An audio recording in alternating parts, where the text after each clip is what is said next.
All right, the idealist understanding of Revelation chapter 11 is that when John is told to go and measure the temple, that temple is symbolic of the church, just like the futurist perspective would argue. But they would also say that the two witnesses are also symbolic of the church and not real people, not real characters in the future. In fact, they would say that the purpose of there being two instead of one witness is that the testimony of two witnesses was needed to validate a witness's testimony. And so they would say that was a symbolic nature of validating the testimony of the gospel.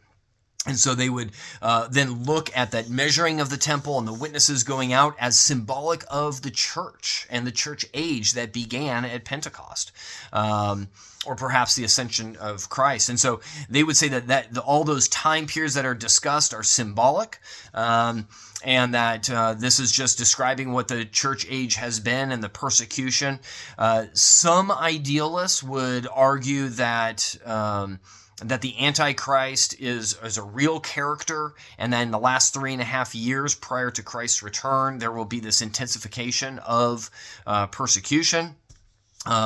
Most idealists would contend that there will be an intensification, but that the Antichrist is not a real figure per se, just as the two witnesses are not a real figure. But there's a mix on both of those sides as to how they understand that. And then the seventh trumpet at the end of chapter 11, the idealists would say that's the end of a cycle. Chapter 8 was the end of the seal cycle. And remember, the trumpets are recapitulating. They're talking about the same events that happened in the seals.